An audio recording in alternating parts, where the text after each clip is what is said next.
eventually catch up to it, but it's okay to talk. It's just... I know. I watch you when you do this. Yeah. Well, I get the ding when it comes on. It used to be, it was just silence, and then people started talking, and I was like, well, this is actually kind of like a cool, like behind the scenes pre-podcast, and people say some weird stuff too. Yeah. So YouTube has got it. YouTube's always first. Yeah. Facebook is second awful. usually. No. Is Facebook the last? Facebook is not great. They just got that. Maybe I shouldn't say that Yeah, on I was about to say, Facebook. now we're going to be blocked. Now we'll be blocked. Do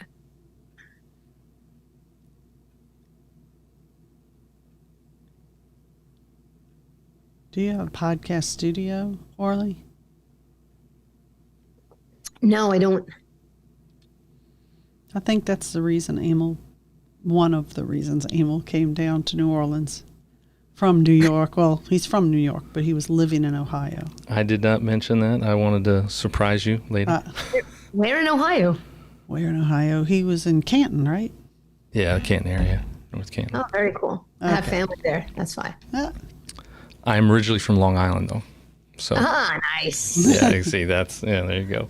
But now we spoiled the surprise. Oh, I'm sorry. All right, here we go. Hey, y'all, Pastor Emil here with another episode of Sweet Jesus. Taste and see that the Lord is good. Ice cream is sweet, but Jesus is sweeter. I have got a very special episode today. We have Lori Becknell in the podcast studio with us, but we also have Orly Waba joining us via Zoom. I'm super excited about that. She's the founder and CEO of LifeVest Inside. She's the author of Kindness Boomerang, and LifeVest Inside organizes the Dance for Kindness, an incredible event this is the 10th annual event and the 6th time that Open Arms has been participating in it. Excited to get into all that stuff. We didn't do ice cream because we can't access the freezer with New York and Slidell. It's pretty far away. Yeah. Plus, it's a little early still. And so I just got myself a little Kind Bar. The chocolate's enough. But it's okay because Jesus is sweeter. So grab something sweet, a cookie, some coffee, some tea. Grab a muffin or cookie. I already said cookie, cupcake, something like that. And join us as we talk about kindness. Sounds good. So, Lori, first, I actually don't know this whole story either, so this is going to be new for me. But tell everybody, how did you get connected with Orly, and then what was it that excited you about Dance for Kindness? Well, in 2016, in the past, I'm not small now, but I was morbidly obese. I had surgery, and one of the goals, because they actually set goals, and one of the goals was to do a flash mob. So I looked up flash mobs, and I came across Dance for Kindness, and I thought, well, that's a perfect mix. I might as well dance for something. Let's dance for kindness. So I clicked on want to be a group leader, and I went through the process of interviewing and filling out the forms. When I actually had my call with Orly, we found out we had a lot in common with the love of Disney and things like that. So that was my first year, and I kind of forced a lot of people at church to do it. No. I definitely Never. guilted them, But it was a big accomplishment for me because at that point I had lost over 100 pounds, and it was one of my goals I wanted to check off, that I was going to get to do this. So it's just strange because it's been since 2016, and now flash forward all this time, and again I set it as another goal. So it's just something that's in my brain, that Dance for Kindness is a part of my life, and it needs to be goal set. So we can get into the goal setting of this time later. But you're saying that this was a goal set for you by the program after? Okay. Personal goals you want to set, which so that are not weight loss surgery. They don't want it to be scale related. They want 3 goals, and one of them was to be able to sit in a theater without feeling squeezed in. One of them was to dance in a flash mob because I loved dancing and I had gotten to the point that I was just too large. And so I figured the only way we were going to get it here because they didn't have anybody in this area doing Dance for Kindness. And so if it needed to be done, and I had to lead it. So There you that's go. how I guilted everybody at church to join me. So you just stumbled upon this. Yes. On- Looking for a way to reach my goal. Okay. So you weren't necessarily looking for kindness. You were looking for flash mob. Flash mob. Wow. That's a I searched flash mob and God sent me kindness. I love it. That's yeah. it. That's awesome. That's So awesome. yeah, but Orly and I had a great connection from day one, and it could have something to do with the mouse. Who knows? But Well, that was I mean, you're in. You're yeah, in with them. And that's it. Mark too. I mean, I'm not anti-mouse, but I've never quite developed that. Right. It takes a special person. We'll convert you. You are a special person. I am. For sure. And So- clearly Orly is a special person also. Yes, yes. Yeah.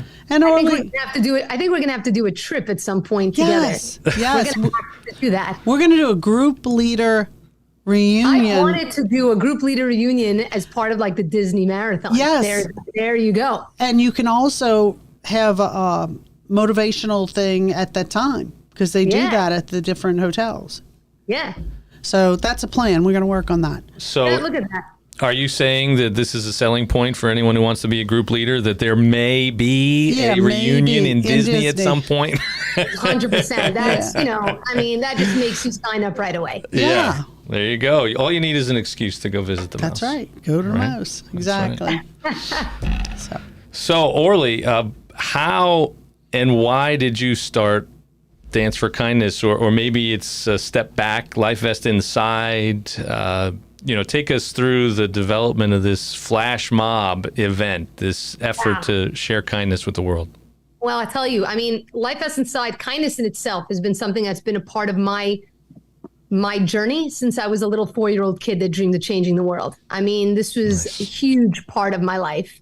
It's my earliest memory was feeling that I wanted to do something to bring people together in this world, not understanding where animosity came from, like why people don't get along, people from different backgrounds or cultures or religions. Like I didn't understand why are differences a reason for us to hate on one another. And I always had this passion and feeling of wanting to bring people together in this world. I remember, listening to Michael Jackson, who was my favorite singer, growing up. Heal the World is probably the first song I ever remember really listening to and connecting with and loving and crying from it and feeling so much, hey, I want to do this. I want my life to be about this. It's from when I was a really young kid. And everyone telling me I'm, naive. Well, it's one thing to tell you that when you're a kid, they were telling me the same thing as an adult. I still get that till today, But I much rather be naive and always have a positive outlook on the world than become bitter and cynical and believe that you can't make any change. And which is why that even though I'm 40 years old, I can't even believe I'm saying 40 years old. In my mind, I'm still a 9-year-old. I want to always see the world through the eyes of a child. So kindness has really been a part of me ever since I can remember. And I was recommitted to it after going through a hardship in my adolescent years. And oftentimes when we are at our lowest, we're at our highest potential, which really speaks a lot to what Lori said about her own journey.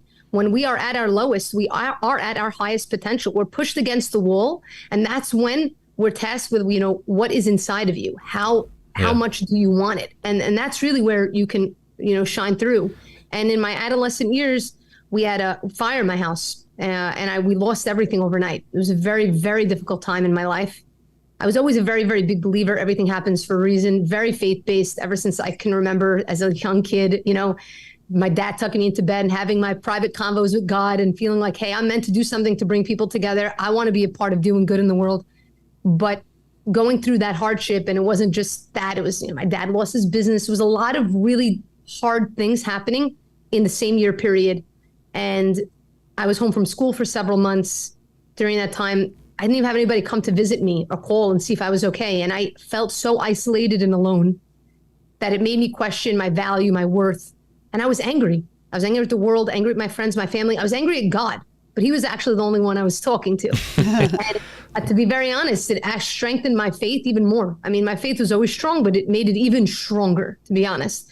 And it was when I was at this very difficult point and being forced to go back to school. And one morning waking up and, in the bathroom, getting ready to go to school, and looking at myself in the mirror, deeply looking at myself in the mirror and not seeing that little kid that dreamed of changing the world. And that scared me. And it was in that moment that I made a promise to myself. And I think the promises we make to ourselves, just like Lori did, right? The promises we make to ourselves are really strong. And I promised to myself in that moment to be there for people the way I wish somebody would have been there for me. And to see people the way I wish somebody would have seen me. And it's that moment that was a very big shift for myself. It was a very lonely time those next couple of years of finding myself, of finding my voice.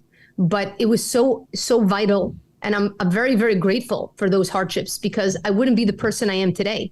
And so finally came out of my shell in my senior year, started getting involved in community work and giving back. I went into teaching simply because I love kids. And I believe that it's so important to empower people to understand their value and that they matter. And it's not based on these external things. And kindness was something I was teaching in my classroom on a daily basis. I was teaching Bible studies. So to teach about kindness, it's very, very, it's really connected. You're teaching me about life every day.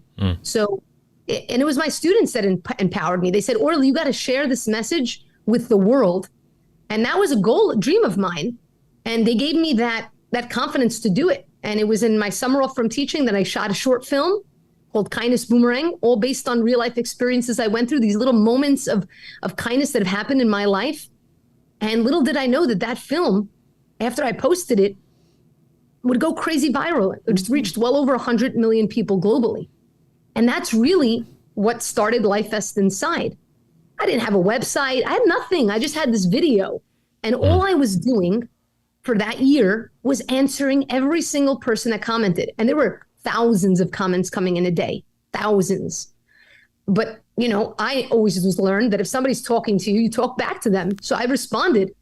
And I didn't even realize, but simply by responding, I was creating a family. I was creating a community of people from all over the world, of like-minded individuals that believed in kindness. And so when I decided, that was in 2011 when the film went up, in October of 2011, it went viral a month later. That following year, November of 2012, was the first Dance for Kindness.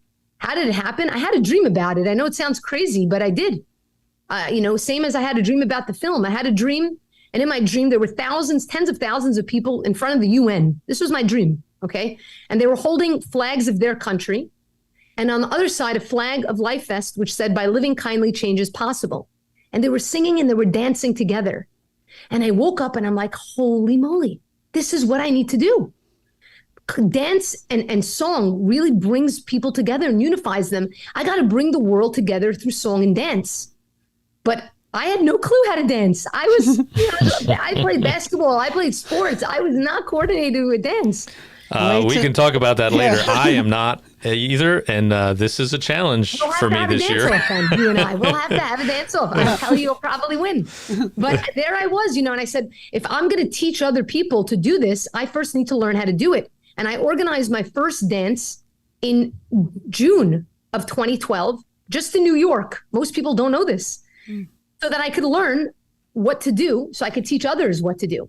And I did it in Times Square. We had 75 people. I found the guy on the street that plays music to plug my iPod into his speaker. And I had a student hold up like a phone as a camera. And we did this dance. And who said New Yorkers aren't friendly? I mean, that guy let you plug in the iPad. Yeah, New Yorkers are we're definitely friendly people. I mean, New York has changed a bit, unfortunately, over the past 10 years. But still, there are lots of friendly, kind people out there. And so, I wrote out a handbook and I put up a message on Facebook. I said, hey, who wants to join me in running a dance in their country, happening all over the world on the same day, same song, same dance? And 30 very brave souls said, I'll do it. And in our first year, we had 15 countries. I mean, we didn't have a website for people to sign up. Like, we did it in the most crazy, backwards way. And we had 15 countries in our first year. And seeing the video footage of people doing the same dance all over the world that day. And I had tears in my eyes the first time I saw it. I was like, here I was, like, a teacher I was like a Bible teacher in Brooklyn, okay, and then I'm organizing this event, and like from a little office in my parents' house, and all of a sudden I'm seeing this come together. It was a dream come true, and from there, it just continued to spiral out. But it's really to do with the incredible group leaders and the determination of incredible group leaders like Lori. They are the reason why this event happens.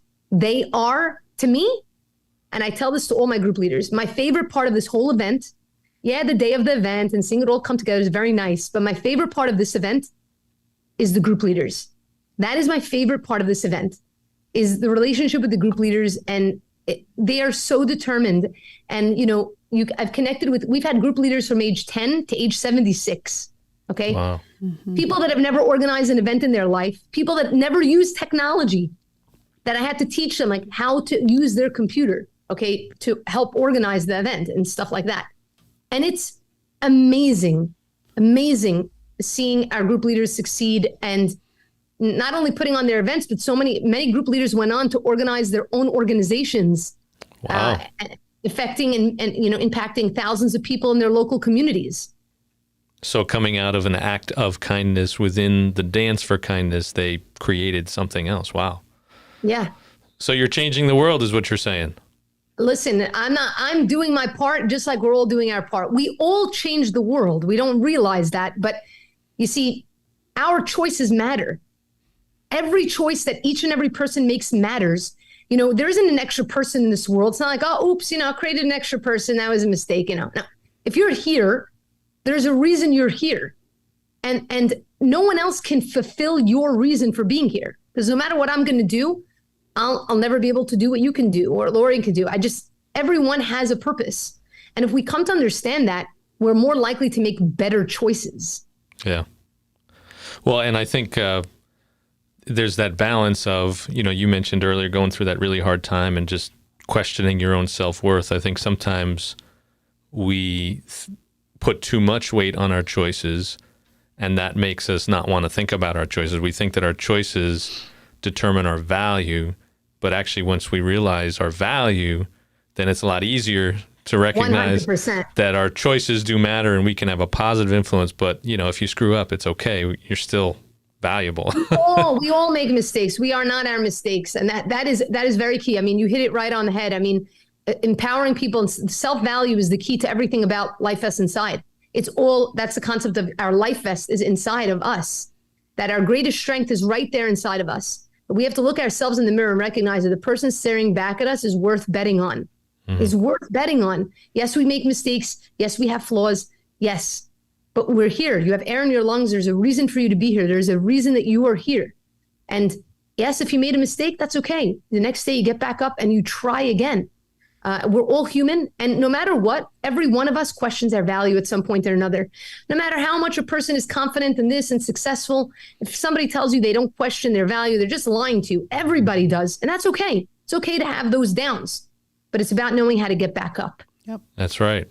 That's right. And the mistakes sometimes lead us, like you were talking about your toughest moments. Sometimes we create our toughest moments. I mean, if you have a fire in your house, obviously that's not something that she created. I mean, you didn't create that. That's something that happens, unfortunately, but you had to go through that. But sometimes people make really dumb choices and then they got to deal with that. But when you're pushed up against the wall, right, that's when you finally see who you are. We are creatures that just love to take the path of least resistance. Mm-hmm. And so sometimes we just stay there until we have to. And when we have to, that's an opportunity now for us to. Well, Orly, one of the things that while you were speaking, I remembered was your favorite part, you say, is the group leaders. And I believe because it wasn't even during the Dance for Kindness time, you had a rough few weeks or a month. It was a few years ago. Yes, I remember it very well. And I saw her posting a few things that just wasn't like her. And I reached out to her, and I know many of her group leaders reached out to her. And I really think that at that moment, we were the family she needed to lift her back to where she was. And Oh, that yeah. is just something, that's just a side benefit of the whole Dance for Kindness movement. While you're speaking and the fact that you have websites now in all these countries of dancing, it sounds like you have this, big company that's working with you and doing all this. So I think you need to let people kind of know exactly how you do this, that it's not, she doesn't have a secretary in an office and all that. You saying you're flying solo? Flying solo. I always say, God is the CEO. I just happen to work for him. So I'm trying to do the best I can. But this is, a lot of people, it's very true. What Lori's saying is so spot on. I mean, I get people all the time thinking, this is like big company. Meanwhile, it's like, when somebody picks up, oh, yes, hi, I'm Orly. Oh, you've reached shipping. Oh, yes, you've reached this department. It's really funny, but it's really a labor of love. You're right. It is letting people in and letting people help is also an act of kindness. Sometimes it's very hard, especially for those of us that our second nature is giving. It's very hard to receive. Mm-hmm. Yeah. It's a lesson that I have to constantly teach myself. I've definitely gotten better at it, but I'm definitely not the best at it yet. That's for sure. As somebody told me something once and they said, Orly, how do you feel when you give to somebody? I said, I feel fantastic. They said, so by you not allowing people to give to you, you're robbing them of having that ability. Oh, that's what way. There's a Bible passage in the New Testament, the book of Acts of the Apostles. It's Acts 20:35, I believe. And in it, the Apostle Paul is quoting Jesus, and he says, it's more blessed to give than receive, as our Lord Jesus taught us. And that's what I say to people is, hey, why are you robbing? If you want to really give to people, you give them the blessing that it is to give. Exactly. By receiving. And that's hard for me. It's hard for Lori, for sure. Oh, goodness. Yeah, the she day thought I had the stroke, I swore that the message that day in church, because it was a Sunday, I swore that was directed at me. Yeah. But I didn't think that Sunday until I was in the hospital. I'm just glad you remembered something. There you go. But no, really, I was like, oh, okay, it's a good message, whatever. And then I go about my business, and then the next day I'm in the hospital. You had come to see me, but I remember saying that my sister-in-law had watched it online, and she said, you do know that Emil was speaking directly to you about this. God was speaking directly to you. I said, okay, God must have been speaking because Emil didn't know I was having a stroke. He was just the conduit. Yes. Yeah. But it was truly about that. I even showed the clip of that movie. What movie was it? I think it was 90 Minutes in Heaven. Was the movie. I've not seen that movie. There's a website I go to that I can get the rights to use certain movie clips, and if I find one that works. He was mad and he didn't want to take anybody's help, and he's laying in the hospital. Yeah, it was a pastor, right? So giving type people can't take. He has this massive car accident. They think he's dead. I think part of the movie is he says he died and somehow comes back to life. There's this near death, death experience. But he's lying in a hospital bed. He doesn't want to have any visitors. He doesn't want to have anybody helping him. He's got nothing. And I think it's like his pastor or another pastor comes in and is reading him the riot act. You need to let people do this for you. You are going to let people do this for you. You're blocking their blessings. You shouldn't do that. They love you and they want to do something. Right. And if you don't let them, you're hurting them. Well, the first day, and he's like, well, what do you want me to do? Do you want me to put it on prayer? And I was like, yeah, just tell him. And I think the first time you were kind of like, oh, Lori had a stroke. You worded it kind of like I was saying, but Robin thought it was like a little TIA because we didn't put how impactful the stroke really was. Yeah. Because of my wishes, not his. He was just kind of downplaying it. And when Robin found out the extent, which, you've watched a lot of the videos, my hand wouldn't move, it was just the whole side was gone. she was like, I didn't know that's really what it was. I thought they made it sound, the church letter made it sound like it was just a little stroke. I'm like, okay. People like us are very good at downplaying Yes. trouble, And then that journey alone was the up and down of that, because I think you had went to Iceland then, right? No, Sure. No, I went to the wedding. Nantucket, Yeah. July, because your July 10th was Yes, your... July 10th. And you left like the 12th or 13th or something. So while he was gone, I went from this, oh, I got this, no problem, to despair. Well, actually, it was from the first time I saw you to the second time I saw you. Yes. It was that fast. It happened really quick. I had the stroke. It was identified, but I didn't have the full effect of it yet. It's weird because strokes take like 24, 48 hours. And when he came to see me the first time, I was talking just fine and I was moving my hand. And then he came back the next day, and I think it freaked him out. It freaked my son out for sure. Wow. I was drooping. I couldn't talk as well. And so I think you left thinking, oh, goodness, what are we doing? Yeah. But another opportunity to persevere, Yes. to be determined, to bring good into the world, to change the world. You talked about that, Orly, earlier, and there are so many instances of that where God's trying to tell us that throughout. I know you're Jewish, right? Yes. So the first part of the Bible and then the second part of the Bible, they both, I think, are very clear that is what our role is. 100%. We are, you look at the Psalms and there's this, what God wants is ultimately one day we're going to see the trees clapping their hands, the seas are going to roar and just sing out and praise, like the whole entire earth, everything, and all the 100%. people in it.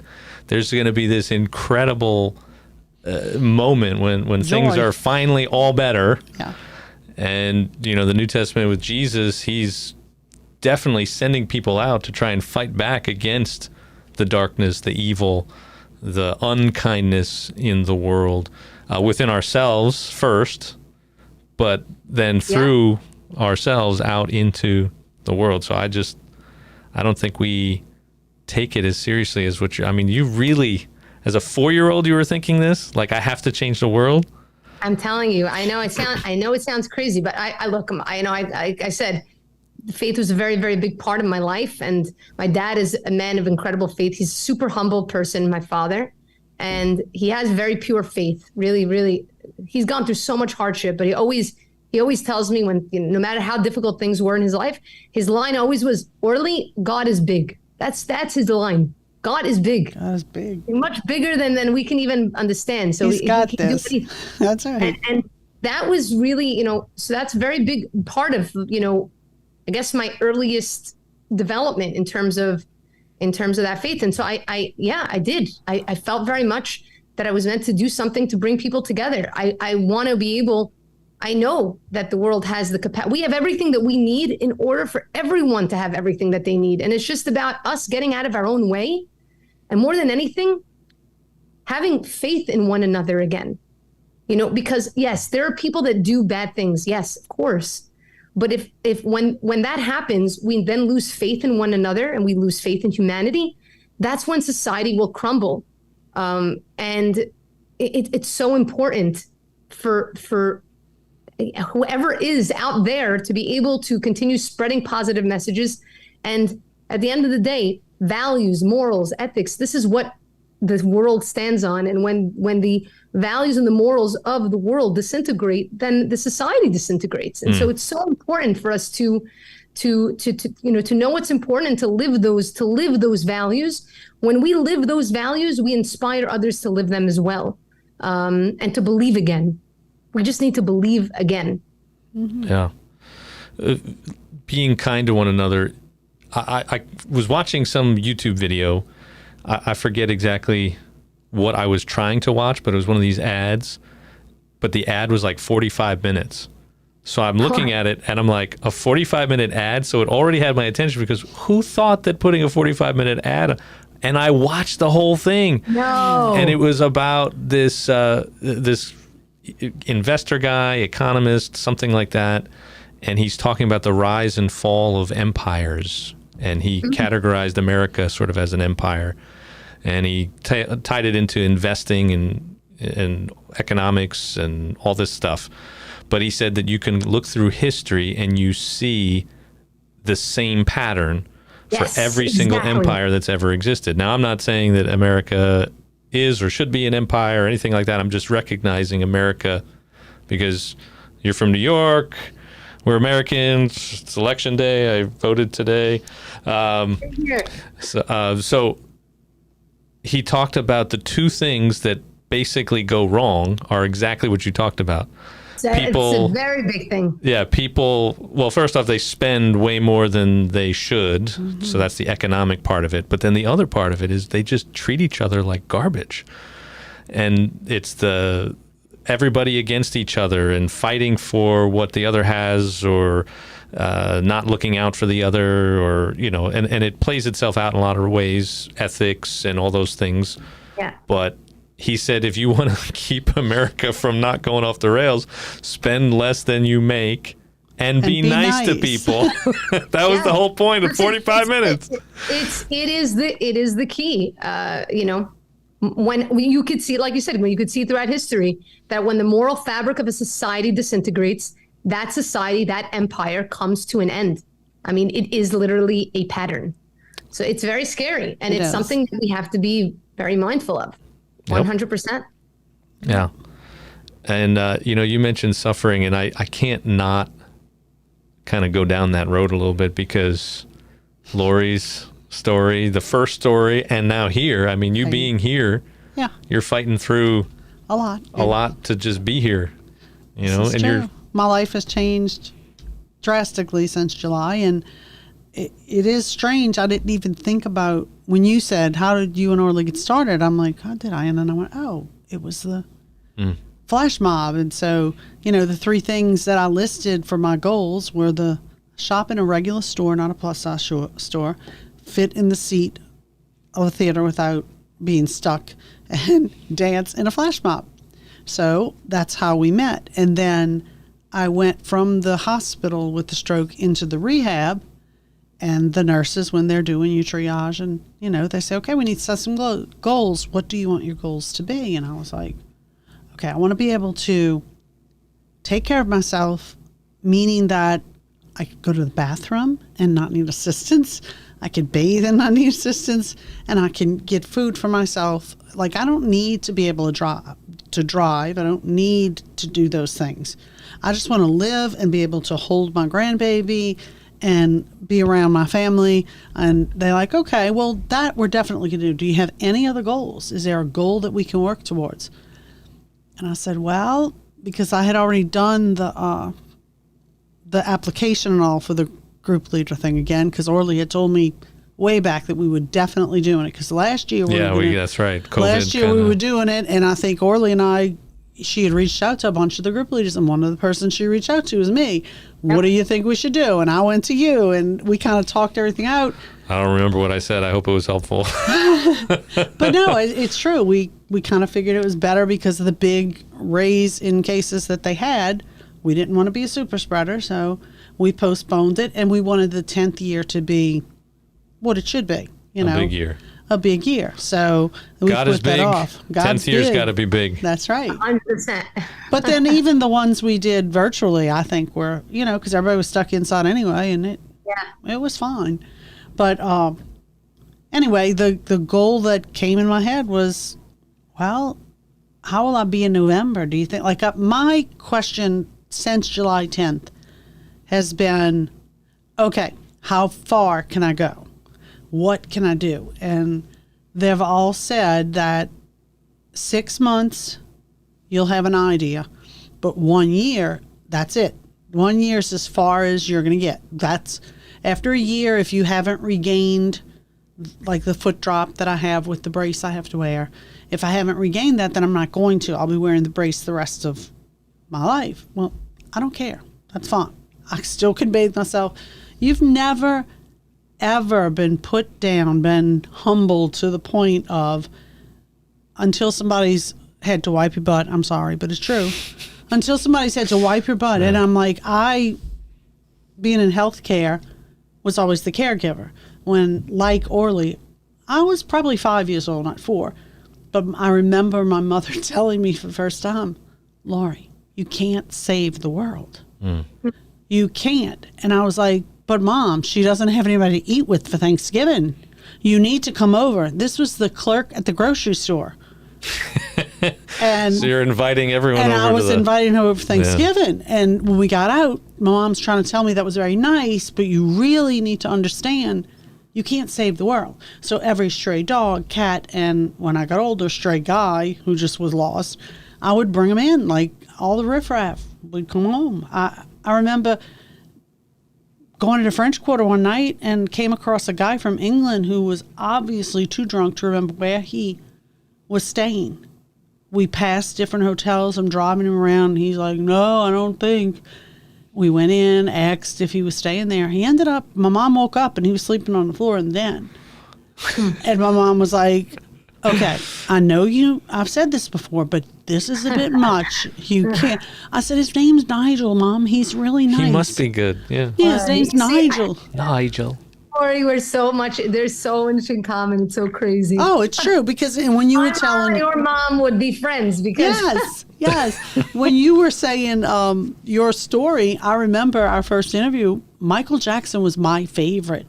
And all my classmates were Donny Osmond. Now, I'm talking about the original Jackson 5, so I'm much older than you, but I was the odd one because I had the posters of Michael Jackson all over. And that was something we had in common too. Like it was just different things when she was talking. So, I mean, God put you where you're supposed to be. And this has been a lesson for me, number one, in learning how to accept what people are giving and not get upset with them, but then also not get upset with myself. So, because with the stroke, I had problems with depression, which is common, after most strokes.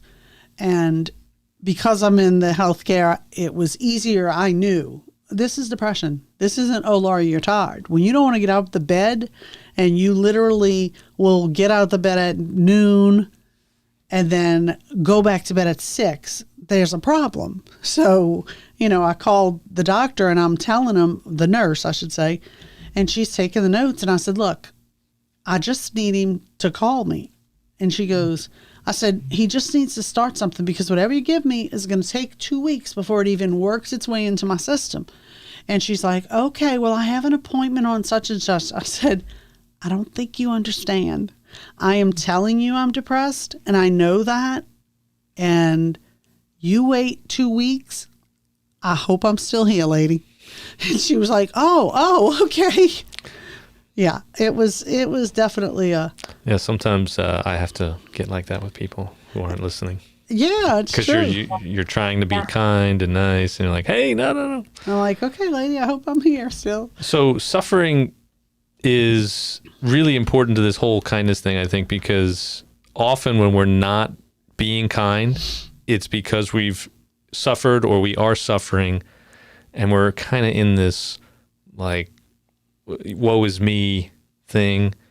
And I mean, just when I think about it myself, I think there's a story people have known, dad has a bad day at work, he comes home and kicks the dog or something like that. I don't know the whole story, but it's like this train, the series of events, this chain of events that takes place with unpleasantness, suffering, unkindness.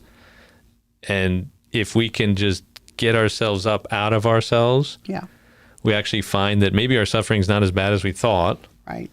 And that the suffering doesn't necessarily define us. We can still have a decent, Right. Well, when I was discharged from the hospital and went to the rehab, I remember my sister-in-law and Brittany, my niece, brought me in, got me all situated, and they're like, okay, well, we're going to go. Uncle Mark will be here, later, my husband. I said, okay, well, they walked out. I'm sitting in that room, and I remember the tears just started.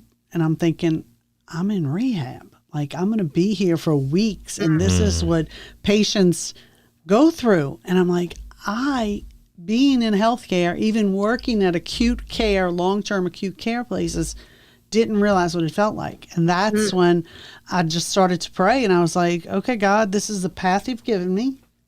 What am I supposed to do with it?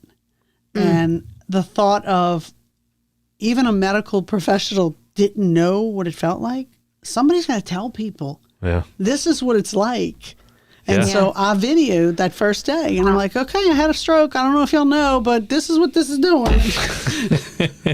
Wow. Well, and that's the suffering is not just that it keeps there's a danger that keeps us focused on ourselves, but really if we let it, like what you did, like you're going through this difficulty, you're going through a trying time in your early years, but instead of just kind of like, oh, woe is me, you looked up and you go, oh, this is what the people around me may be experiencing too. And now I know. It develops empathy. 100%. It's empathy. That's really, what it is. And like what Lori was doing, sharing videos, like that's a huge thing because it's providing hope for others that are going through, whether they're going through the same thing, having stroke, or whether they're going through any other hardship, they can still relate that sense of, the way I was, I'm no longer now. Everybody has experienced that. Sure. Things change on a dime. Yep. Yeah. Yeah. It's hard to not be what you once were. Everyone can relate to that feeling. You may not know the exact experience that someone is going through, obviously, but that feeling and that feeling of just, that feeling of feeling lost, or like, what do you do now? And when people hear that others are going through that in itself provides hope. When we give hope to others, we ourselves are given hope. Very often when people give advice, they're actually talking to themselves. That's really what hope is, so it's a very powerful thing. Yep. We can use our negative experiences to lift up others that are going through negative experiences themselves. And by so doing that, we ourselves are lifted. Yes. Yeah. There's a passage in, it's in either 1st or 2nd Corinthians in the New Testament. And it says something like, blessed be the God of all comfort, who comforts us in our affliction, so that we may comfort those who are in any affliction with the comfort with which we have received from God. From him. Yeah. Yeah. So as you said it, that's exactly it. The perfect line. That's it. That's true. So tell us about your book. That's pretty new, I think, relatively new. It's not so much, but it's, 2017 is when it came out in January of 2017. And it's a lesson a day book in kindness. So every day of the year has an act, an inspirational quote, and then a short form story on the power of paying it forward. And there are 12 categories that repeat throughout the course of the book. The first one is kindness with yourself, because that is generally one of the hardest things to do. And the purpose of the book, really more than anything, is to increase people's awareness of what kindness looks like. Because I don't think that there is a person out there that if you said, kindness, what do you say about that? No one's going to say, kindness, I don't believe in that stuff, So, generally people think they are kind. Not many people will say, I'm not a kind person. I don't believe in kindness. But in terms of the actions that we take, it's a very broad term, kindness. So by putting specific actions, suddenly now our awareness increases to what kindness looks like. So now when those opportunities approach us, we have the ability to seize those moments. Otherwise, it's just a broad term that we know. So the purpose of the book is really to give specific things that we come across in our day-to-day experiences, and how we can choose to use this experience to bring happiness or kindness to another. So I just recently, a couple of weeks ago, started doing a daily Mondays through Thursdays, posting up the day's message. It's a short video, like 1 minute, 2 minutes long, something like that. And again, it's to help people kickstart their day. Because when you hear somebody, for example, if I were to tell you right now, hold the door open for someone that really needs it. I can guarantee you that just because I just said that right now, that over the next 24 hours, you're now going to become much more mindful of people and doors. I've Holding been much doors open. more. Well, I'm I have to say, being from New York, I think that's a New York thing, because people everywhere else I've lived, they don't do that. But New Yorkers, the grumpiest people on the planet, supposedly, Will hold the door. They will hold the door. They'll only hold it for about 2.5 seconds, and if you slow down or you're not paying attention, like, oh, what's the You missed person's the not chance. receiving my act of kindness here? Well, forget you. I gotta go. But they do hold the door open. But yeah, listen, it's simple things. It's, you don't have to stop your day to engage in kindness. It's not an action that you do, it's a way that you live, and that's something very important. It's not a checklist item. It's not like, I always tell people, it's not like, oh yeah, I do kindness on Mondays and Wednesdays from 4 to 5. And you miss me, you have to schedule the next available Check. appointment in about 3.5 months from now. Yeah. Yeah. It's a what lifestyle. you do when you get from A to B. It's the way you see the world. And so it doesn't have to be, I don't have time for kindness. No. You're walking in somewhere, so you say hello to the you greet the security guard, or, you see, it's the things that you're doing anyway. It's just putting more mindfulness into how you react and how you act to others, recognizing that it makes a big impact. Just like it makes a big impact on you, it makes a big impact on others. Well, I think it's easy for us to be kind to our friends in our circle. People we know, people we like. It's harder for people to be kind to strangers. And my husband's an introvert, and he swears I can't go anywhere without talking to somebody I don't know. And I was like, well, that's true, but is that a bad thing? I mean, as long as I'm not saying ugly things and I maybe brighten their day. I mean, right after the stroke. Preferably not ugly things. Yes. Right after the stroke, one of my first trips to Walmart, they have the little carts, So Mark got me onto a cart and I'm driving. Well, I'm new at this. I don't, the carts, I don't know if there's certain protocol. Maybe I did something wrong. A lady coming up the aisle, I got in her way and she kind of... And so I went, oh, I'm sorry, I'm in the way. And I moved forward because I was trying to find what I needed. Well, then I turned the corner. And, of course, she had turned Coming the the other corner way. and she was coming up the other way. And she went, oh, this is ridiculous. Not very kind. There was another cart a row over, so I'm sure she had bumped in with them. But I looked at her and I thought, oh, this isn't kind. But it just came out. I said, oh, I'm so sorry that my stroke is inconveniencing you more than it's inconveniencing me.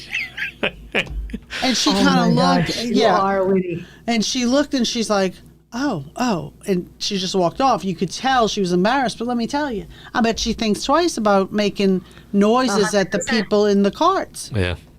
100%. I mean, I'm not even 60, and why am I on a cart? I look fine, but people are judgmental, especially with strangers. My family, friends, anybody who knows me from Facebook, they'd be the first to open a door, jump to my help. Yeah, but it's But the strangers don't know. the people that don't know your story. Exactly. But why do we have to know we don't have to know their stories. We all have a story. So you just That's are so kind. beautiful. We all have a story. Yes. And just remember that like your story has hills and valleys, so does theirs. And you don't know if you're meeting them while they're in a valley or high on a hill. So you just Exactly. always have to be kind. Well, and I was thinking about this, I don't know, a couple of weeks ago, that kindness, if you think about the fact that there are people that have really wrecked their own lives, It's hard to be kind to some of them. they've done things, they've done a lot of bad things, or they've made mistakes, or, their family has sort of given up on them Like because Axel. there's like Axel. Axel was a homeless guy who was sleeping on our bench right outside this window, actually. And, kindness is a way of, you're not in their story, so you don't have the baggage of their mother or father or their siblings or their whatever else, who whenever they see them, they look down on them because they know their story, right? Kindness is a way of maintaining the value of every human being. Like saying, you're a human being, and maybe if I knew you in other ways, I would hate your guts. but I'm choosing to demonstrate the reality that every single one of us is made in the image of God and has value and is important, and you have a future, not just a past kind of thing. So it's bigger than just holding the door open. It's bigger than just not being grumpy to somebody on the cart that you think is abusing it because they're lazy or something like that. It's such a huge thing that we're actually saying. Yeah. It's seeing people, really. It's actually it's telling a person, I see you, without actually saying those words. And a lot of people feel unseen. And seeing somebody in a positive way, even if they don't necessarily, wouldn't expect it, sometimes it makes them feel like, wow, am I worth actually seeing? And it could potentially change a person's attitude of how they see themselves. Now, does this work all the time? I can't say that, but the way that we treat others definitely also has an impact on the way that they see themselves. Absolutely. Yep. And being seen, you probably know this for sure, Orly, that just because you have a profile of some kind, high profile, mid-pro, I think I was talking to one of the Lisa next door, our administrator, one time, and I don't know what we were talking about. I was like, well, I'm not famous, but I'm feeling like Slidell famous. There you go. Like I go places and people know who I am. And I go, that's good. I don't know if that's a good thing or not. I still drive like I'm from New York. Well, that's good. Anything in your book about driving? Maybe I should go to that page first. Some driving ones in there, definitely. You do? Oh, goodness. Yeah. But, just because you have a profile of some kind and people physically see you a lot and they know that people see you, that doesn't mean they see you. Oh, yeah. Right. So just because we see you here on Zoom and we see you on Facebook and we see you on all these other places with all the things you're doing, that doesn't mean people are seeing you, and doesn't mean that you don't need to be encouraged, or that we shouldn't be kind to you, that, hey, yeah, you're still a pretty important person. And, oh, by the way, if this doesn't work out the way you're hoping, you're still a good you're still valuable. You're still important to the world. That's so true. Yeah, it's that's so true. where 2 years ago she was, I think. I don't know if it was two, but it was, I felt like she needed to know. And she is somebody that was, she was in a bad place. Such in a bad place. And I felt alone, like I think. No one saw me. I felt so alone. And I felt like. And you were with your family. It was a holiday, I think, Thanksgiving or something. With my family. I was in such a bad place. Oh my gosh. And I reached out to her and she's like, you have no idea how much this means, because somebody saw that she needed just somebody to say, hey, it's going to be okay. Do you need me to do something? I'll help. Whatever needs to be done. Yeah. Because, but again, that's Orly. She was somebody I knew. My goal is to do that to people I don't know. That's why I ended up actually living here. Well, but people still need it. Yes, exactly. That's true. What was that like, Orly, a couple of years ago? 2, 3 years. A couple of years ago. It was I think it was maybe December of 2019. Something it was around Thanksgiving or Christmas, I know. Yeah. It was around Christmas time, December of 2019. Very, very hard time for me. Mm-hmm. I felt there was like sort of betrayal that happened. Like I really felt like stabbed in the heart. And it was through the work I'm doing, through kindness. Yes. So it hurt even more because I've been putting my heart and soul into this. And so it was part of the kindness family. Yeah. Like it was us doing it to her, but it was other people, just not me. So it hurt even more. It really hurt even more. And it made me feel like, oh my God, is everything that I've done, is everything, because I'm not doing it. I don't need anybody to give me a pat on the back or whatever. Like I really, really don't. But it was like everything I've done, like, has it not made a difference? Like, have I not made a difference at all in these years?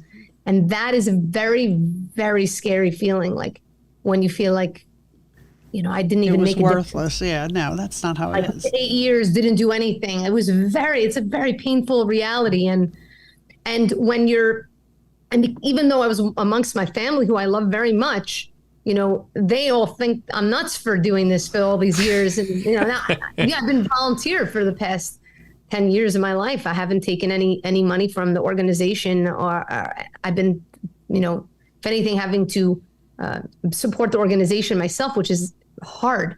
So I got a lot of flack from my family for that. Not because they don't love me or they don't believe in me, but they're worried about me, and they're like, why are you doing this? Who does it make a difference to? Why do you care? Why do you this? So when you're down, sometimes that gives people more ammo. Like, you see, we told you, we told you. So then you can't even share with your own family that you're going through a hardship, because they're going to use that as a reason why you shouldn't be doing it. Yeah. And so that's a very scary, lonely place. And I just didn't know where to turn. Like, it was hard. So have you ever heard the expression tall poppy syndrome? No, what is that? I think, it's something you come across on social media or email things. And I think it was like Australia, they were talking about this. Poppy plants, something like that. Poppy seeds, poppy. And I guess when you have a plant that like sticks up too high, you chop it down so it's level with the others when you're growing these things. I don't know all the details of it, but the idea is that's how most people operate when they see somebody rise up above everybody else, try to do something. Everybody wants to chop them down so they can be like everybody else. So, because when you try to do things, you often are unintentionally judging people. Things. Yeah. You're judging them because they haven't done something. Yeah. And I always tell, I used to always tell my students, I said, if somebody doesn't believe in something believe in you, it's less to do with them not believing in you and more to do with them not believing in themselves. Yes. So if a person, for example, if I don't believe that I can achieve a dream, then why should I believe that you can? So you're crazy. You think you want to change things in the world? Yeah. Well, if I don't believe in me, how can I believe in you? Which is why the real key to changing the world is actually empowering people to believe more in themselves. If we did so, then embracing others for who they are and believing in others is much easier. When we see that we're part of a collective and that my success doesn't mean that person's failure, but rather one person's success is a success for us as humanity. Yeah. We're all interconnected. I mean, nothing could have showed us more than COVID. We are also interconnected. What happens in one place in the world can affect the entire rest of the globe. When we come to understand that, when our consciousness is so that we understand how interconnected we are, if a person got a paper cut and their finger hurts because of the paper cut, it's like, oh my God, my finger. They don't just chop off the finger. It's part of their body. Yeah. So we are all like another piece of the body. And so when one area succeeds, it's actually beneficial for the full body. And it's coming to understand that. And that's not so easy because society has trained us differently to feel that when for somebody is up, somebody else has got to be down. But it's really not so. It's really not so. Yeah. Yeah. No, that's absolutely right. Well, you said after church, he makes announcements before our message, and he talked about Dance for Kindness. He's been saying it, sign up, register. And he said to everybody, look, okay, I know the dance is hard, but so is kindness. He goes, kindness is a simple act, but sometimes it's really hard to do it. And he said, so the dance is hard, but so's kindness. Get out there and do it. I love it. That's very true. And to be honest, because I talked them into this by showing them videos from the last group dance, and it was easier. This year, the dance is more difficult. Really? Oh, it is. Have you not done it? No, I have. I thought it was easier. How weird is that? No, the Bollywood thing and I call it the Power Ranger.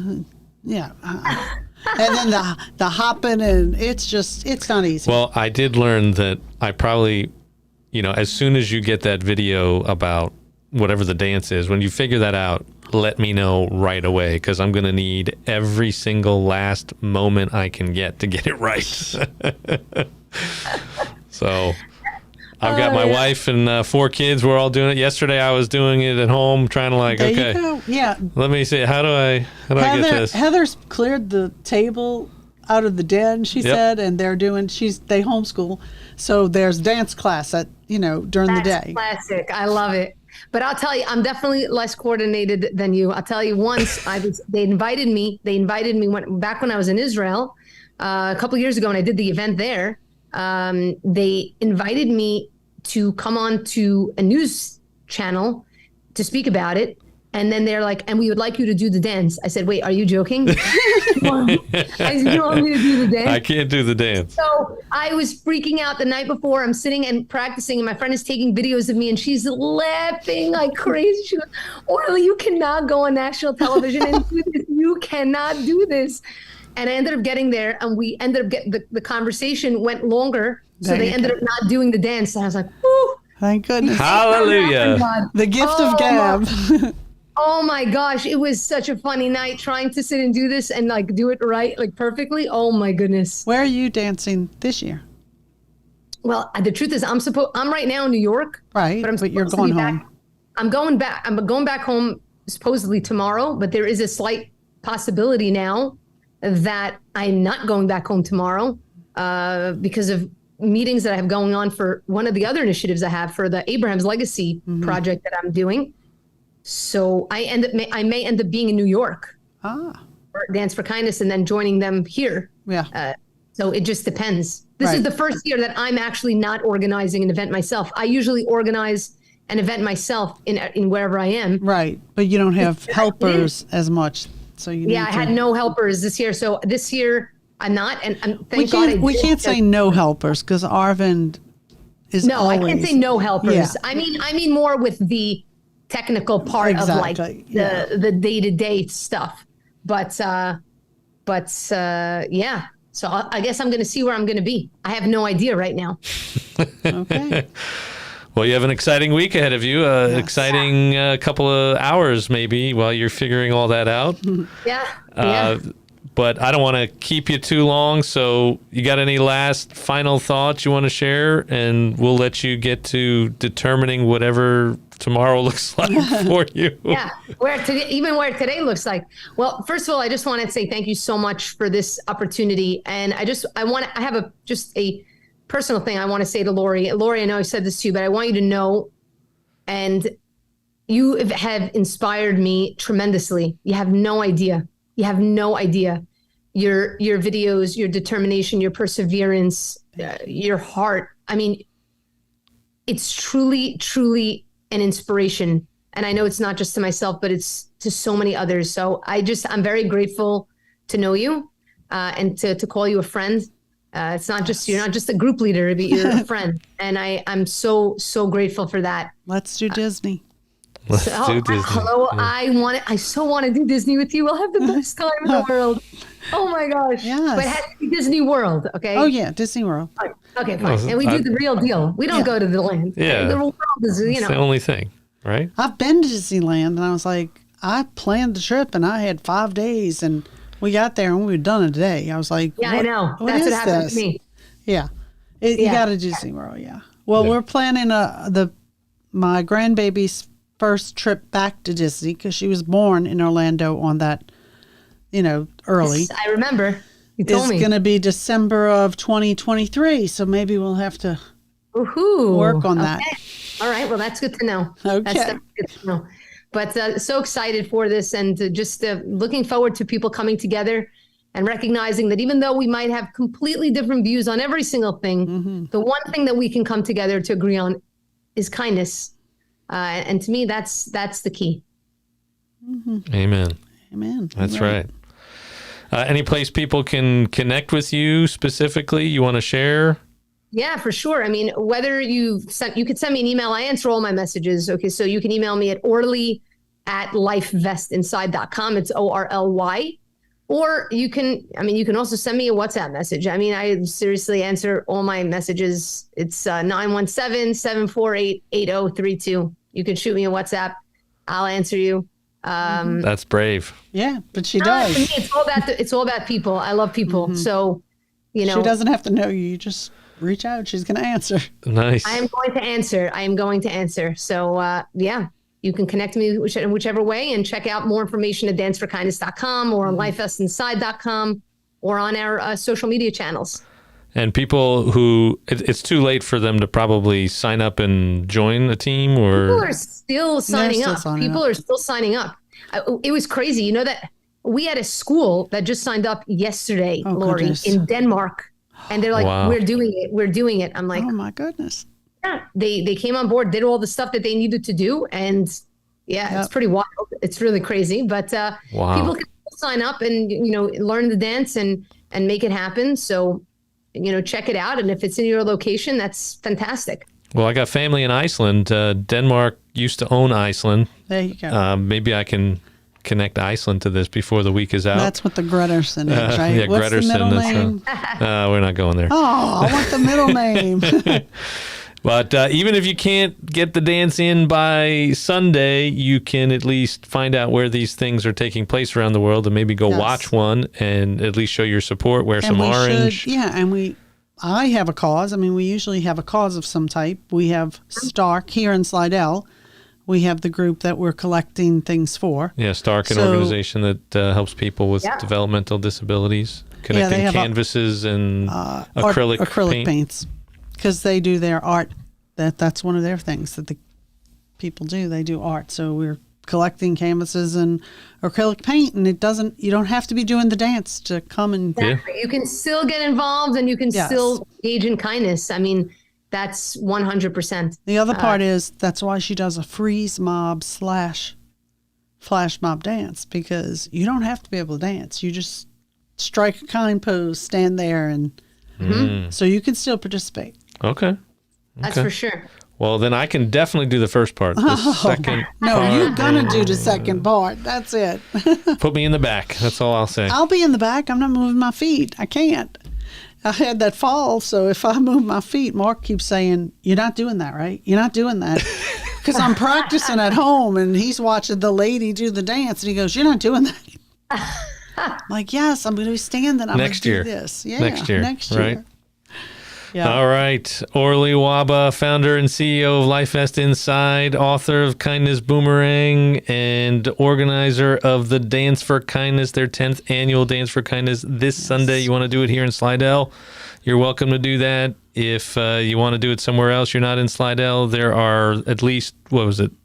How many locations we got? We had about 30 countries taking part this year. 30 countries around the world that you can find a spot to join in or start your own and help spread the kindness movement.